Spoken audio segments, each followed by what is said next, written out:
Sir pilot exchange and pilot card के बारे में देखिए बताइए। पायलट कार्ड या पायलट ऑन बोर्ड का मैं आपको सिर्फ एक चीज आपकी इंपॉर्टेंट बताता हूँ। बात के अपने लोग थोड़ा डरते हैं, अपने कैमरा ऊपर कर लिए ताकि अच्छा।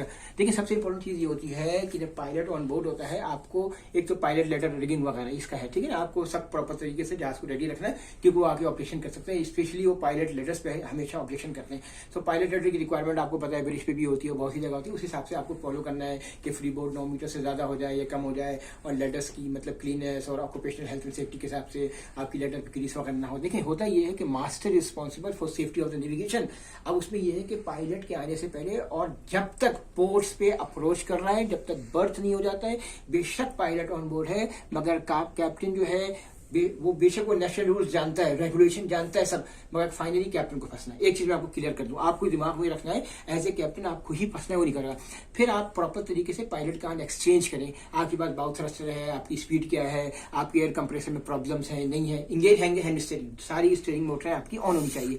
फिर ये कि कोऑपरेट क्लोजली विद पायलट्स, आपको पायलट्स के साथ क्लोजली उसको मॉनिटर करना है और तरीके से ये कि नाइस वे में उससे टॉक करें। अगर आपको किसी एक्शन पे डाउट हो तो आप बदतमीजी नहीं करें, ना नहीं गलत है sir, please check, I think our speed is more, we have to reduce the speed now very close. तो बोल दो कि भाई मेरे ये इश्यूज हैं, क्योंकि ये आपको बताना है। आप अब जहाज से कप्तान है और आपको ज्यादा अच्छा अपने जहाज का बिहेवियर पता है। पायलट को इतना अच्छा नहीं पता होगा, पायलट को रूल्स एंड रेगुलेशन उस स्पोर्ट के अच्छे हैं, तो आप अपना थोड़ा सा उसको कॉपरेशन दें, ठीक है ना।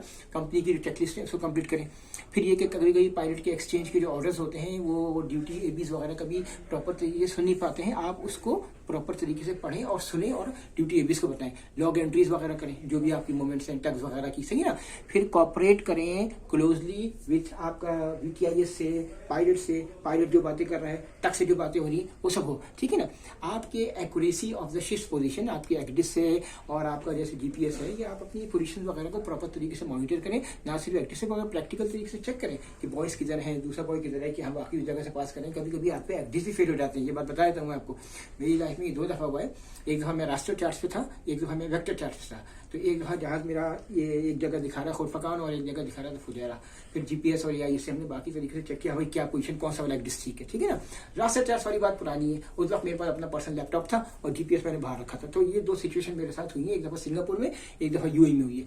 Continuously monitor the pilot performance, ये बहुत इंपॉर्टेंट है। देखिए लोगों को नहीं समझ में आता है, कभी कभी पायलट जो है वो थोड़ा सा इशू होता है दिमाग का, तो पायलट्स का जो इशू होता है तो उसकी वजह से हमको ये थोड़ा कंसीडर करना है, ठीक है sir. Thank you very much sir, cooperation sir. कौन है सर हेमसा नोटिस के बारे में बताओ सर। देखिए एमसा नोटिस हैं, ये बहुत सी चीज़ें हैं। देखिए इसमें एमसीए का यूके का है, एमसा आपका ऑस्ट्रेलियन मैरीटाइम सेफ्टी अथॉरिटी है।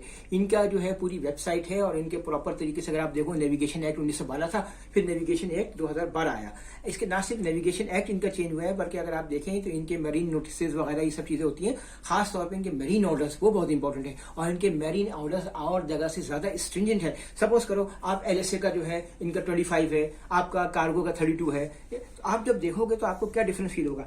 आईएमओ का जो है सपोज करो आपको इतनी लाइफ जैकेट चाहिए, तो एमसा का रूल मोर स्ट्रिंजेंट है और इनको मोर लाइफ जैकेट्स की रिक्वायरमेंट है। मैं आपको सिर्फ ये बताना चाह रहा था कि ऑस्ट्रेलिया के जब भी आप ऑर्डर्स वगैरह दोगे तो आपको एमसा के मरीन ऑर्डर्स पढ़ने पड़ेंगे। उसके साथ साथ नीचे आईएमओ का भी जो होता है, जो दुनिया में वर्ल्ड वाइड, जैसे आपको पता है यूके और पाकिस्तान, इंडिया वगैरह सब यूके को फॉलो करते हैं। एमसा के रूल थोड़े कहते हैं पंजन स्ट्रिंजेंट, बहुत स्ट्रिक्ट होते हैं। अच्छा दूसरा ये, इनके पास नॉटिकल चार्ट्स, एक्डिस वगैरह उसका अलग रूल्स है, ठीक है ना। एफएफए का अलग है, ठीक है ना।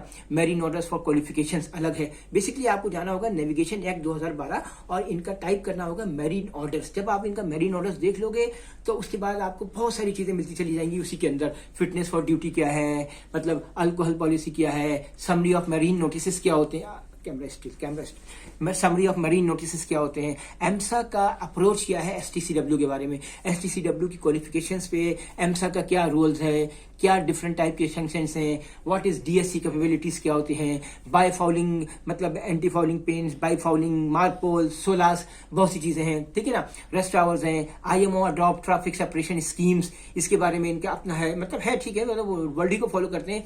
अब इनके डिफरेंट नोटिस हैं, इम्प्रॉपर यूज ऑफ ब्रिज मतलब वेटेड हीविंग लाइंस, ये भी बड़ा अच्छा इनके मैंने नोटिस देखा है, improper use of weighted heaving lines, इसके बारे में है। डिफरेंट टाइप ऑफ मार्पोर्ट के एनेक्सेस हैं, global implementation of sulphur contents, इसके बारे में भी इनके रूल्स हैं। इनके रूल्स हैं ऑपरेशन एंड मेंटेनेंस ऑफ मतलब रेस्क्यू बोट ऑन बोट, ठीक है ना। अब आपके पास लाइफ बोट है, दूसरी लाइफ बोट है, या किसी जहाज पे आपका फ्री फॉर लाइफ बोट्स है या रेस्क्यू बोट्स है, इनके प्रॉपर तरीके से मतलब रूल्स एंड रेगुलेशंस है, क्वालिफिकेशंस का इनका पूरा अलग है कि क्या क्वालिफिकेशन होनी चाहिए। कोई आदमी यूके से पास किया है तो उसको अगर एमसा में आना है तो उसको कौन कौन से एडिशनल कोर्सेज करने हैं या कौन कौन से उसको बिजनेस और लॉ पास करने हैं। अब जैसे हमको नॉर्मल हमने एमसा से किया, अब हमको यूके का एग्जाम देना है तो हमको यूके लैब का एग्जाम देना होगा ताकि हमको वहां का सीओसी मिल सके। इसी तरह से इक्वेलेंसी मिलेगा सीईसी। इसी तरह का आपको आंसर में कन्वर्ट करना है तो आपको इनके कौन से बिजनेस एंड लॉ के पेपर देंगे, ठीक है ना। ये सब चीजें हैं। फाइनली मैं यही कहूंगा सबके, देखिए मेंटेनेंस और adjustment of magnetic compass, gyro compass, बहुत सारे तवील है। आप जो है एमसा में जाएं और उसके मेरीन ऑर्डर्स पे क्लिक करें, आपको दुनिया की सारी इन्फॉर्मेशन मिल जाएगी sir. Thank you sir. Thank you sir.